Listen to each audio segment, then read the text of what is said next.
नमस्कार दोस्तों, जय हिंद, वंदे मातरम। आप सभी का एक बार फिर से बहुत बहुत स्वागत है आपके अपने यूट्यूब चैनल एग्ज़ाम ट्रिकी में।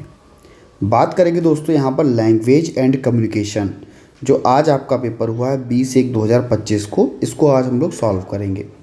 डीएड स्पेशल एजुकेशन HI के बच्चों के लिए है। तो बात कर लेते हैं सही और गलत के प्रश्नों पर।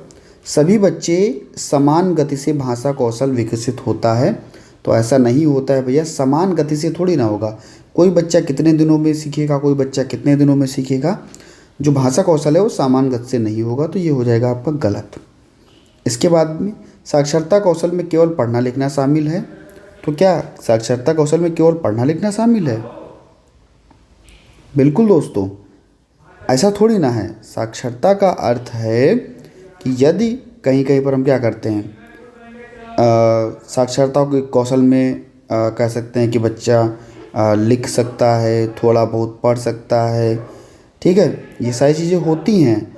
लेकिन सुनना, बोलना और समझना भी शामिल होता है, ठीक है। तो ये आपका जो है वो गलत है, ठीक है। केवल लगा हुआ है, केवल पढ़ना लिखना, तो ऐसा नहीं है। सुनना, बोलना और समझना भी शामिल होता है, तो ये भी आपका गलत हो जाएगा। इसके बाद में भाषा शिक्षण की प्राकृतिक विधि में व्याकरण की उपेक्षा करती है। भाषा शिक्षण की प्राकृतिक विधि में व्याकरण की उपेक्षा करती है। कथन सही है या गलत है? देखिए, भाषा शिक्षण क्या करता है, जब हम लोग यहाँ पर नेचुरल मेथड का प्रयोग करते हैं, कहते हैं प्राकृतिक विधि यानी कि नेचुरल विधि मेथड का, ठीक है। तो ये क्या है, सीधे नहीं सिखाया जा सकता। इस विधि में क्या होता है, भाषा का अधिगम स्वाभाविक रूप से होता है। जैसे बच्चा अपनी मातृभाषा में सीखता है। मुख्य रूप से हम लोग किसका, सुनना, बोलना, पढ़ना, लिखना, इस पर ध्यान केंद्रित करते हैं, ना कि व्याकरण के सीधे नियमों पर ध्यान केंद्रित करते हैं। ऐसा नहीं करते हैं, तो व्याकरण की उपेक्षा करती है। तो ये कथन आपका क्या हो जाएगा, गलत हो जाएगा, ठीक है। इसके बाद में बाल गीतों के उपयोग से भाषा की लय और प्रवाह को बढ़ाया जा सकता है। तो बिल्कुल दोस्तों यह सही है।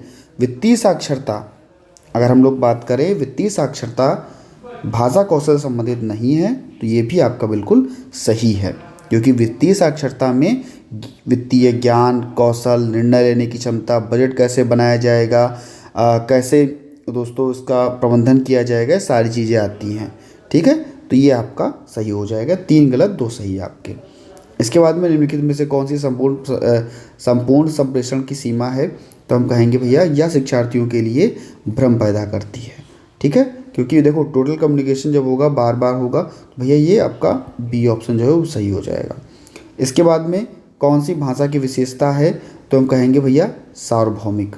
इसके बाद में विशिष्ट भाषा कौशल का मूल्यांकन करने के लिए अक्सर किस मूल्यांकन पद्धति का उपयोग किया जाएगा? तो मानकीकृत। और लास्ट है आपका नाटकीयकरण, मुख्य रूप से भाषा के किस पहलू को बढ़ाता है? तो अभिव्यंजक कौशल को। उसके बाद में अगर हम लोग बात कर लेते हैं, यहाँ पर जो आपके क्वेश्चन दिए गए थे, देखिए DHH छात्रों के लिए भाषा सीखने के लिए तकनीक ये पूछी गई थी। और ये क्वेश्चन जो था बच्चों में भाषा कौशल को विकसित का पहला चरण, देखिए ये हमेशा याद रखा कीजिए, ऐसे याद कर लीजिए, सुबोपली।